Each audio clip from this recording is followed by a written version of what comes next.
Bahujan Samaj party को vote देना अपना वोट खराब करना है, ये शब्द सपा के नेता राजकुमार भाटी जी ने कहा है। मैं आरडी भारती और आप देख रहे हैं बिहारी सुल्तान।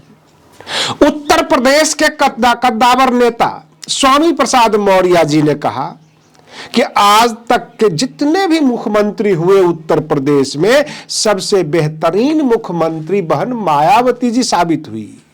क्या ये सच है अथवा समाजवादी पार्टी बसपा के खिलाफ किलेबंदी कर रही है, लोगों को समझाने में जुटी हुई है कि बसपा को वोट देना अपना वोट खराब करने के बराबर है। लड़ाई सपा अथवा भाजपा में है। यहां तक वो कहते हैं कि आप भाजपा को वोट दीजिए, अगर आप भाजपा को नहीं दे रहे हैं तो सपा को दीजिए, लेकिन बसपा को नहीं दीजिए।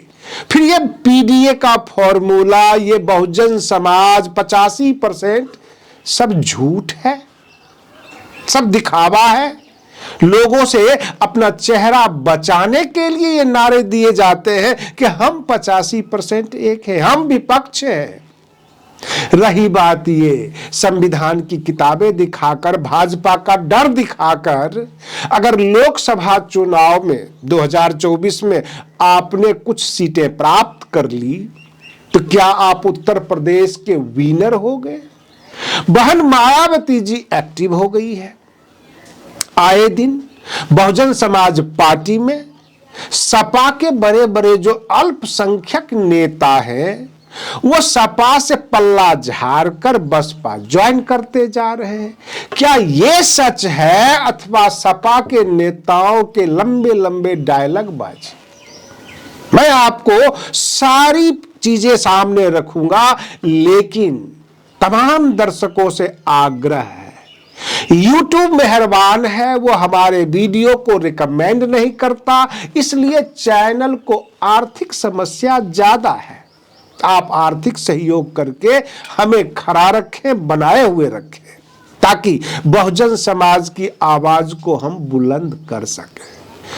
YouTube रिकमेंड नहीं करता, लोगों के बीच नहीं जाता हमारा वीडियो, और इस वजह से चैनल पर व्यूज घटा है। क्योंकि जब वीडियो आपके सामने जाएगी ही नहीं, क्योंकि आप सब्सक्राइबर होंगे, आप हमारा वीडियो देखते हैं, इसके लिए तहे दिल से धन्यवाद, लेकिन आपके सामने वीडियो जाता ही नहीं। और सर्च करके कोई चैनल को कोई भी व्यक्ति नहीं देखता, जो सामने आ जाता है उसको देख लेता है। हमारा बहुजन समाज के लोग भी सामने थंबनेल देखते हैं, उस पर यह लिखा हुआ देखते हैं बहुजन समाज के नेता कुछ कर भी रहे हैं या नहीं।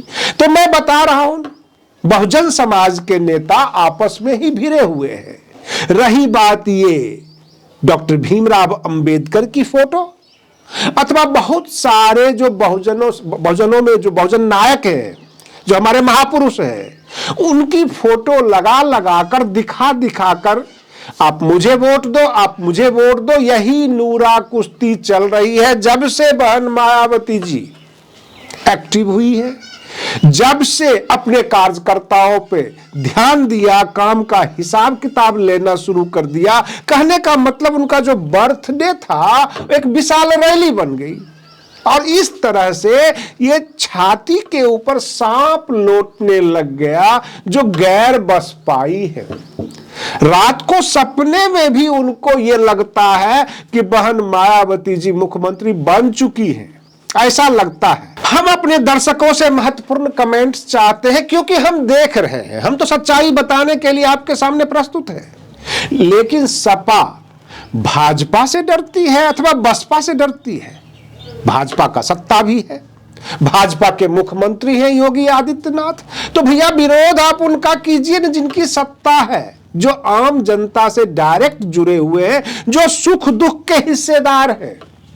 आप विपक्ष में जिनके पास मात्र एक विधायक है, उनके खिलाफ अगर आप किलेबंदी करते हैं तो मैं ठोक के कहूंगा कि बसपा से आप डरे हुए हैं, बहन जी से आपको डर लगता है।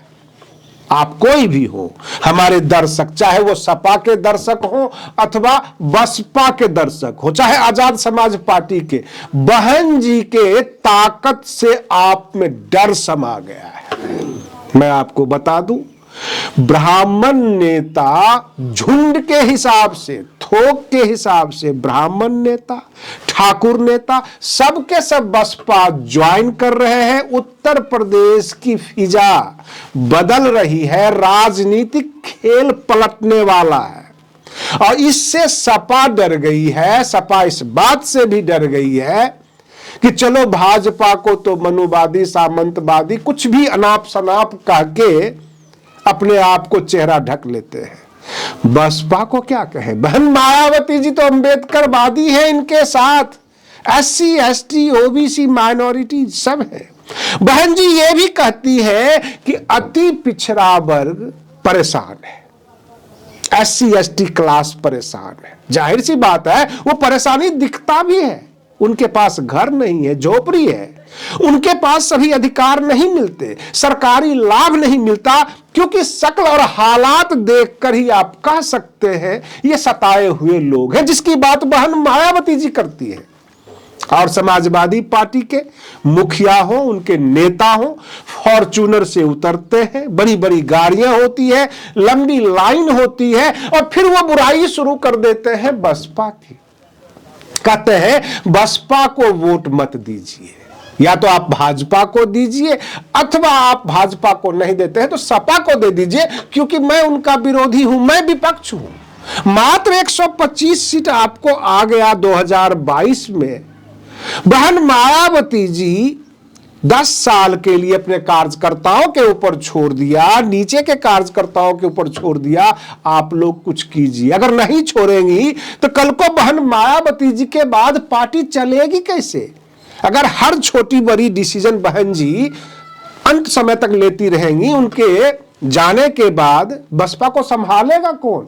जाहिर सी बात है अपने बच्चों के ऊपर छोड़ी जाती है। उन्होंने टेस्ट करके देखा, 10 साल में तबाही मच गई, बच्चे इस लायक नहीं हुए कि बसपा को और बेहतर कर सकते थे। मैं आपको बता दूं, माननीय काशीराम जी ने मिशन चलाया। माननीय काशीराम जी के जीते जी 4 बार, भले ही 3 बार मुख्यमंत्री रही बहन मायावती जी, लेकिन गठबंधन की सरकारों में माननीय काशीराम जी ने जिन्हें उत्तराधिकारी बनाया, जिनके ऊपर भरोसा करके उत्तराधिकारी बनाया, वो 2007 में पूर्ण बहुमत की सरकार बना के दिखा दिया कि हां मैं असली उत्तराधिकारी हूं। माननीय काशीराम जी ने गलत उत्तराधिकारी नहीं खोजा, पूर्ण बहुमत की सरकार बनाकर उत्तर प्रदेश में 5 साल सरकार चलाकर दिखा दिया। हां, बसपा के जो नए नेता हैं, वो आकाश आनंद हो अथवा कोई अन्य, उत्तराधिकारी बनने की सब बात करते हैं। भैया ले लो पूरी बसपा, पूर्ण बहुमत की सरकार बना के दिखा दो। बहन मायावती जी सीधे सीधे आपके हाथों में सौंप देंगे, सभी विरोधियों को परास्त कर दो। लेकिन 10 साल के लिए तो छोड़ दिया, नहीं डिस्टर्ब किया, तो जो पार्टी की तबाही पे ला दिया, एक विधायक पे ला दिया। यह बसपा के कार्यकर्ताओं का टेस्ट था, नेताओं का टेस्ट था 10 साल के लिए। बहन जी हार कर संतोष कर लिया कि इन कार्यकर्ताओं से बसपा आगे नहीं बढ़ेगी। वो एक्टिव हो गई हैं, 70 की उम्र के पास पहुंच गई है, और इस उम्र में वो एक्टिव हुई है क्योंकि उन्होंने देख लिया कि हमारे जो नीचे पदाधिकारी हैं, जो बसपा को लेकर चलते हैं, ये तो केवल नेता है, फॉर्च्यूनर में बैठ के घूमते हैं, सफेद कुर्ता पजामा है, जो हम दे दिए हैं इनको स्लोगन, जो सिद्धांत, उसको बस ये गा देते हैं, पढ़ लेते हैं। अंदर से ये बहुजन समाज के मिशनरी कार्यकर्ता नहीं है। अगर होते तो अभी तक पता नहीं पूरे उत्तर प्रदेश को बसपाई कर देते। और इसीलिए बहन मायावती जी ने जब कदम उठाया तो सबसे ज्यादा आग लग गई सपा को, यानी समाजवादी पार्टी को। आज के लिए बस इतना ही। आप बने रहिए बिहारी सुल्तान चैनल पर। हम फिर मिलते हैं अगले वीडियो में, तब तक के लिए धन्यवाद।